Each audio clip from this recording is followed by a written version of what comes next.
representing Destiny Boxing in Kitchener, Ontario. Put your hands together once again for Dennis Vidish. That would be a red corner, weighing 183 pounds, representing West Windsor and MTC Windsor. Put your hands together once again for Kojo Poknu.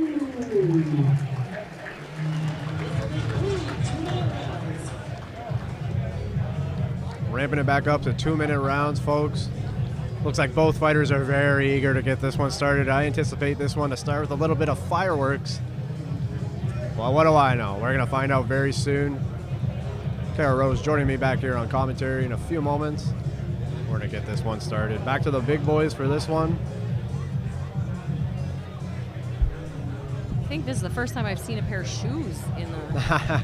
like shoes, not wrestling shoes or boxing shoes, ladies and gentlemen. I don't know. Shoes. It's a new low-cut style. Yeah, they're to cut the grass or something, but it doesn't matter how you look, it matters how you do. Again, we're seeing a different style. We're seeing Red come out here in his southpaw stance, and again, this is where it can pose a problem maybe for Blue if he's not used to fighting a southpaw. Red doing a good job of moving to the right. Like, that's what you essentially want to do, is move to the outside.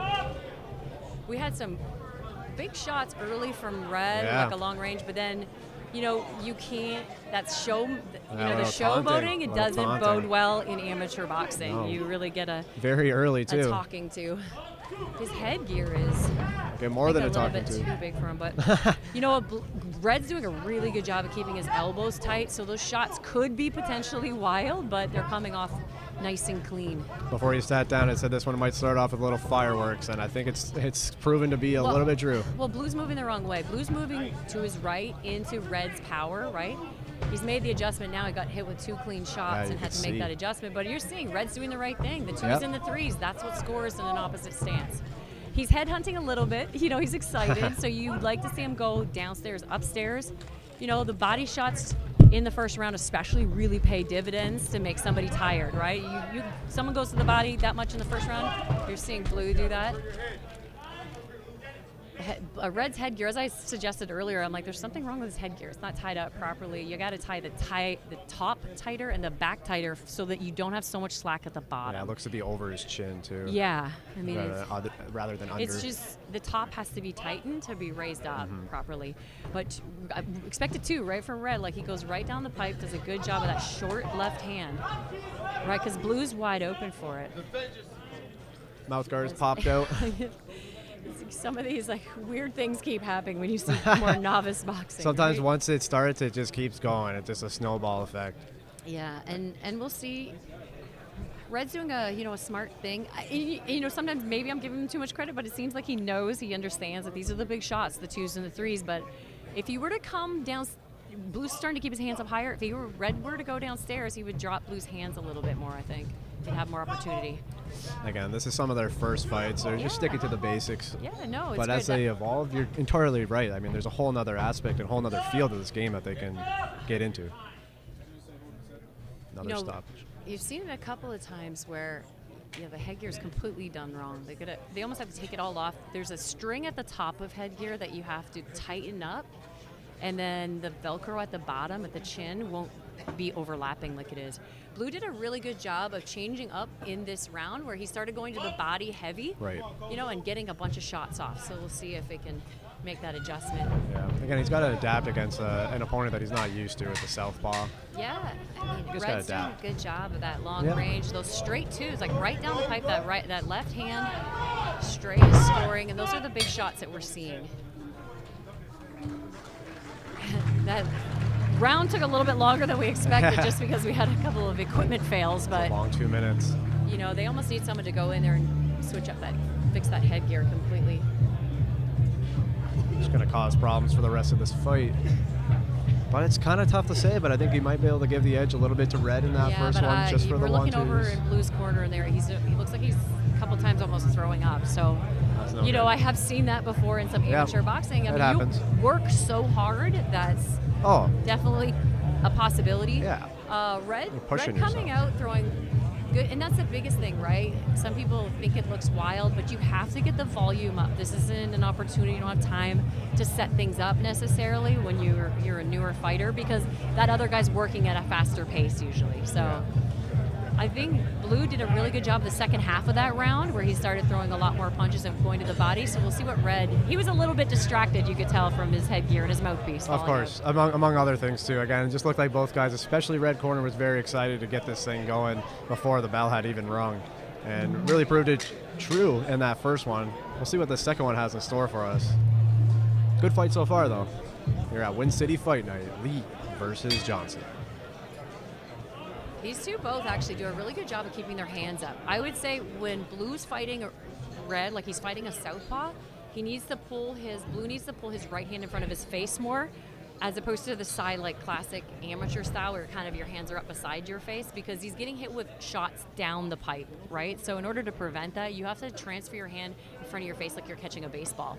So when he comes out next, he has got to make that shift for defense, because some of those clean shots that Red's throwing straight down the middle, we're seeing it, right? Or we're seeing it, so the judges are definitely seeing it. And those are the ones that shouldn't land. Those straight ones down the middle, as on the defense side, you shouldn't be making it so easy to punch straight down the middle, right? Yeah, so that's typically a shot that you have to set up, not just throw it out there and it's accessible to you. Use those angles, which could be...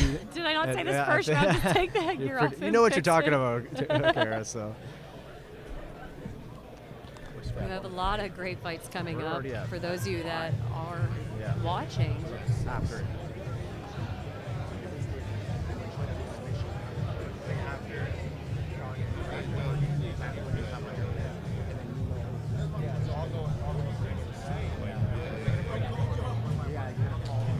What does this say?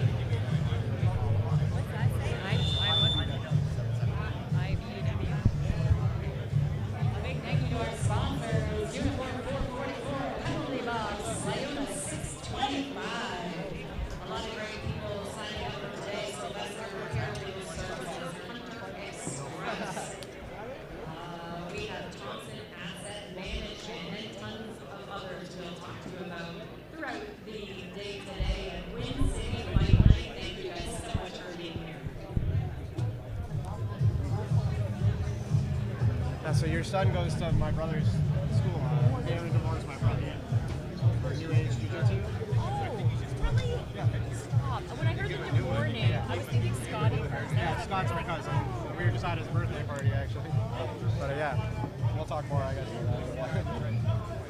Oh, okay, so equipment fix.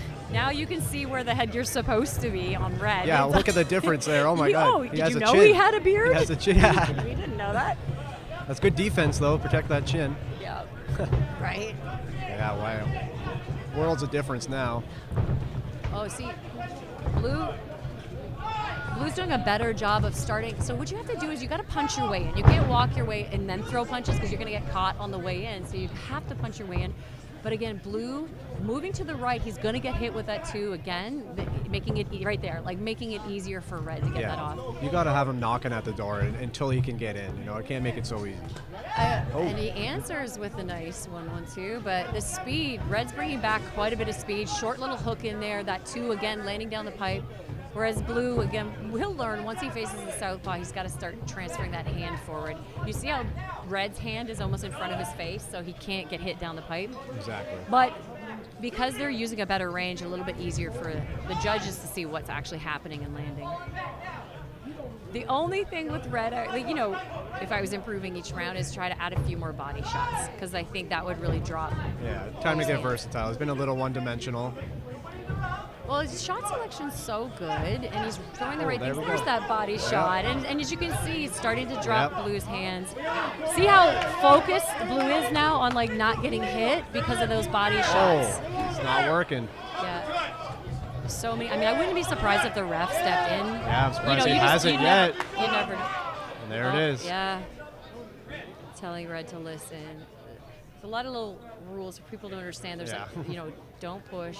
You know, and I was surprised he didn't get an 8 count. But, you know, the ref gets a chance to see a little closer who's getting hit hard. That mouthpiece back out. I don't know if it's molded. I don't know about all these equipment malfunctions. But first mouth guard, first headgear.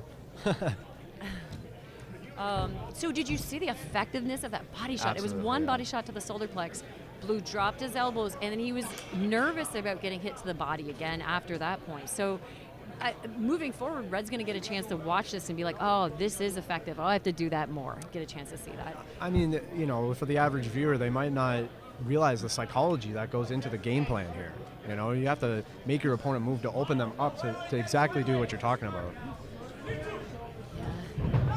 I love it. Blue keeps coming back, though. He's trying to get those points back. Still fighting the dog. He added a lot more hooks into this round, so he was able to land a few more shots this time on Red. But I think we're looking at 2 rounds to nothing for Red.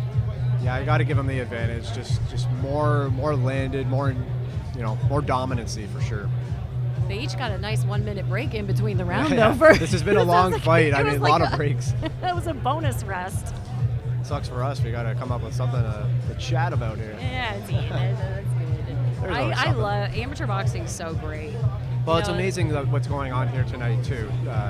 Just in Windsor, having the Detroit connection as well, and making it all happen here is just an amazing thing that shows the community too. Right, and getting a chance to talk to the fighters. I mean, they've come from Toronto, Kitchener, London, Sarnia. Yeah. So it's pretty cool. All of Ontario coming down, and then Detroit. That's what most people don't understand. In Windsor, Detroit, we're right across. We're closer than any other city in Ontario. Almost 2 in 1, right? So.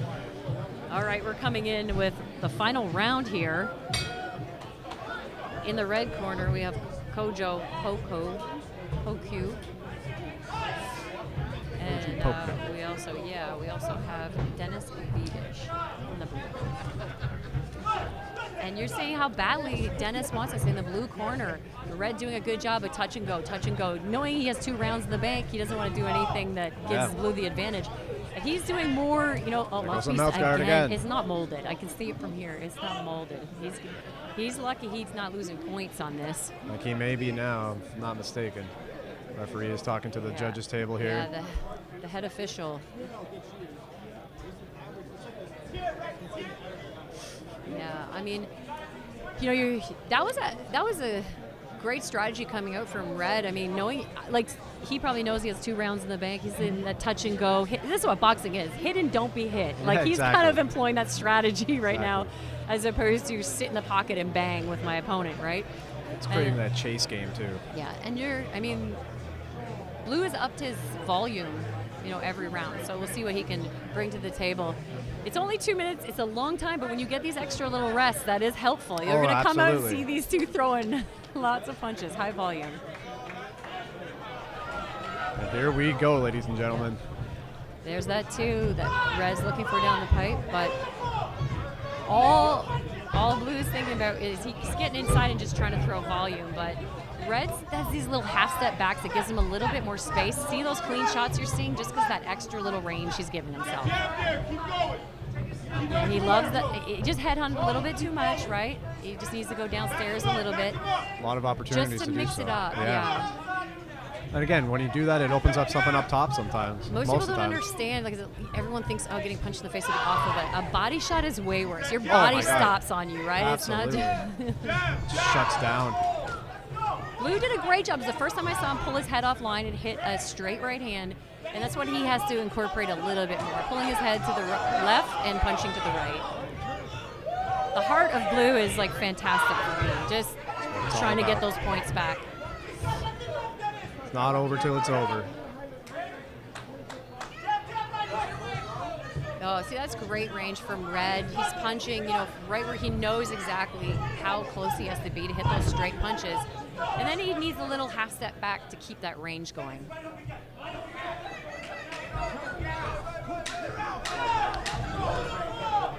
These guys giving them everything they have.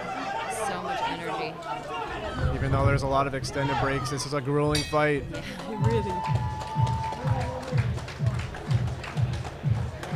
We'll send it back to our ring announcer, Kara Rowe, in just a few moments here to have the official announcement on this one. We're thinking it's going to go to the red corner, but again, there's only one way to find out, so stay with us here at WinCity Fight Night, Lee versus Thompson.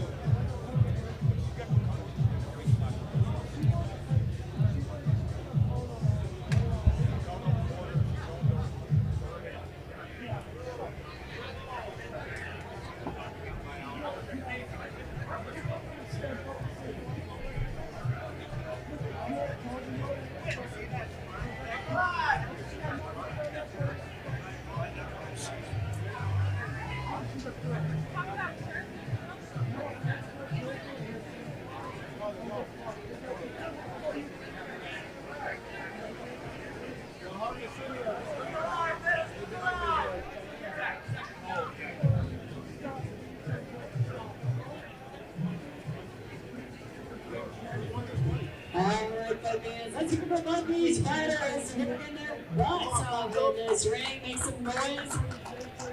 Your winner by unanimous decision, fighting out of the red corner!